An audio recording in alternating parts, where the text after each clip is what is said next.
Irfan Engineer is the director of the Center for the Study of Society and Secularism.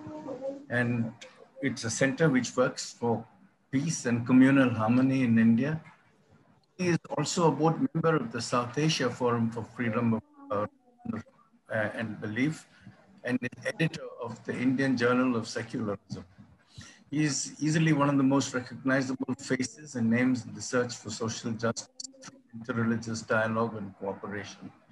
He has led and participated in many investigative delegations on atrocities against religious minorities, and is a prominent leader of the All India Secular Forum. So over to you, Irfan. Thank you, Ranjan, and thank you, Bock. First of all, I must really congratulate all the organizations for organizing this and remembering the Intifada movement, and we need to keep reminding ourselves. Now, since time is very short, I will just share some stray thoughts very quickly. First of all, what comes to me is that the Israeli ideology, Zionism, is partly religious nationalism. We have religious nationalism in India as well. And religious nationalism or ethnic form of nationalism is becoming increasingly, it's raising its head increasingly in various parts of the world.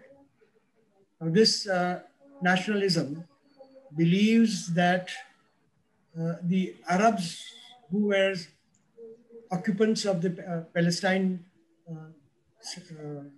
territory and area are alien to that nationalism, whereas Jews who were born elsewhere and never seen any or Israel at all are, by the very fact of birth, nationals of Israel.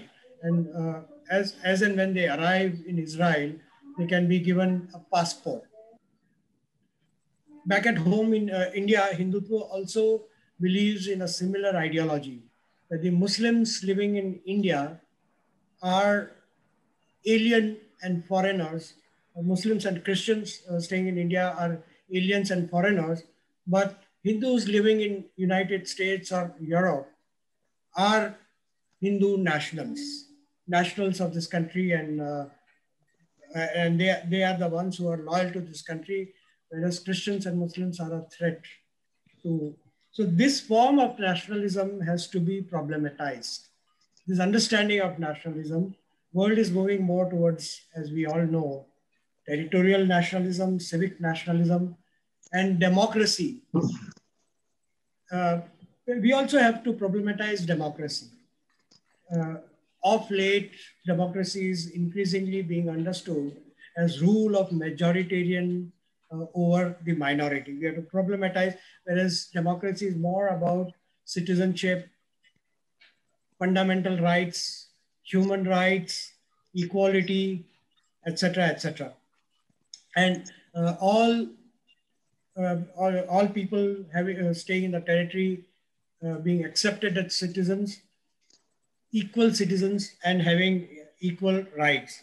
Now, this is one thing that I wanted to share, and we have to move more towards democracy, which is understood more as empowering citizens, accountable governance, and accountability to citizens. Of course, that requires active citizenship on part of citizens as well. Now, how to fight this? There are increasing questions in the chat box, and I think in order to fight Zionism, we have to fight fundamentalism within all our religions, within our own religion. Look at the Muslim world. Happily joining hands, Saudi Arabia, United Arab Emirates, and other Arab countries happily joining hands with Trump and US, fully knowing that US wants to divide the Muslim world so that opposition to Israel is divided and weakened. And it's trying to isolate and surround, encircle, as it were, Iran.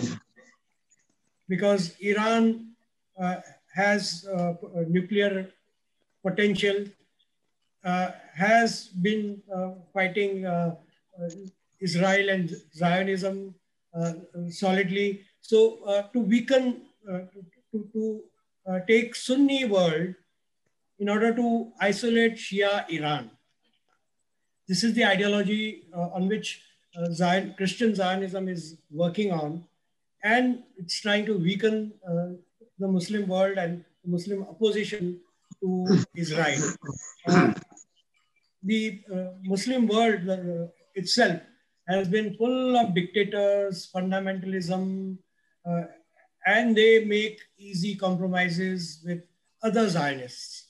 The Muslim fundamentalism has always made easy compromises because their ideology is that they want to dominate their world, and they are willing to allow others to dominate their part of the world or those communities. Even if it means dominating some Arabs, those Israeli Arabs, Palestinian Arabs can be easily, their interests, their freedom can be easily compromised for the interests of the fundamentalists in the other part of the world.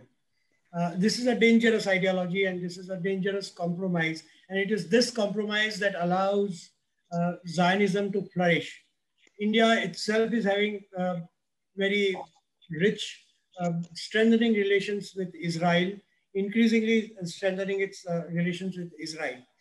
I think my time is up and I'm taking too much of time. I'll just say one final last line, that the way to fight Zionism is to embrace diversity, territorial nationalism, citizenship rights, equality of all, embrace diversity, and embrace, oppose fundamentalism within our own myths, within our own communities. I think that is the way to peace. If injustice anywhere is threat to justice everywhere. If we accept injustice within ourselves, we won't be able to fight injustice elsewhere in the world. And existence of injustice elsewhere in the world will always threaten freedoms and justice, democracy everywhere in the world.